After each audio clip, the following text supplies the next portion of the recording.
That was some night last night, and whether it's a choreographed shtick capping off a walk-off win or simply a handshake rounding third after a home run, celebrations have been a part of the game ever since they started keeping score. And on the heels of last night's 5 walk-off wins and ensuing range of celebrations, we thought we'd take a closer look at how players mark big occasions.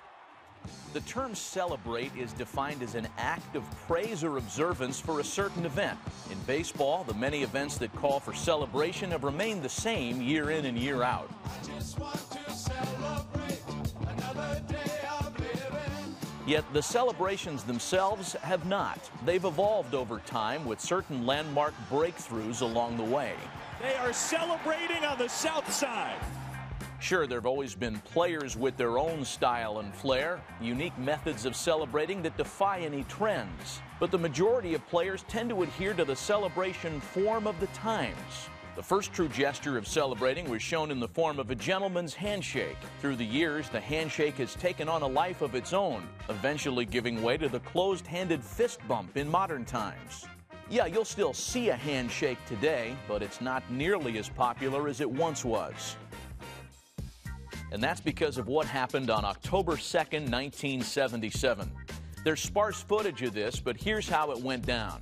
Dodgers outfielder Dusty Baker had just hit his 30th home run of the season, and when he reached home plate, teammate Glenn Burke was there.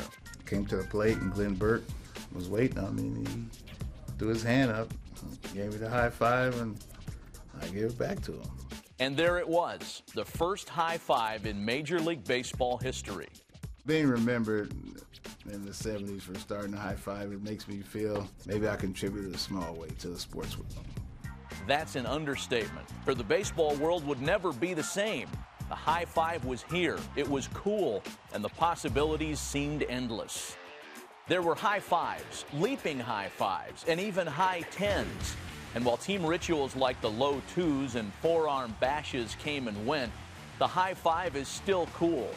Decades after its inception, you still see one nearly every night in the big leagues.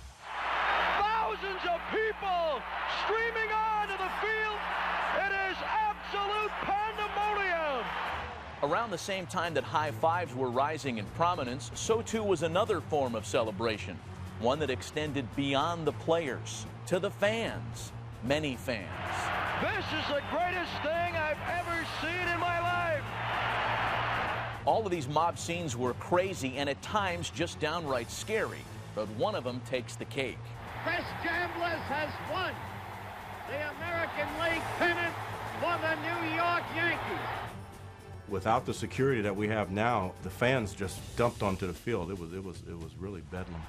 Look at the mob, Chris Chambliss. So I just went straight to the dugout. It was really a wild scene. The game is over! Some of the more recent advancements in baseball celebration stem from the one and only walk-off home run.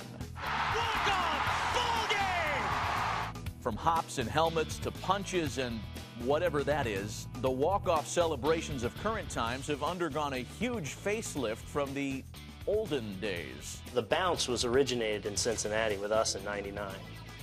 The bounce seems harmless, unless, of course, you're the guy in the middle. It's violent. Violent, very violent. You got the guy standing at home plate and waiting for you, and you kind of catch a little beat down. In fact, those beatdowns at times were so intense that something had to be done. Enter the helmet toss. Big Poppy and the Red Sox walk off with the win. They just cooked me out.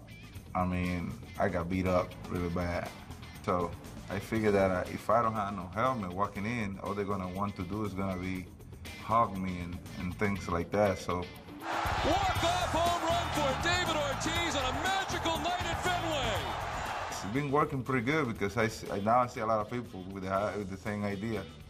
Ball game over, and the year of the walk-off continues. They've done it again.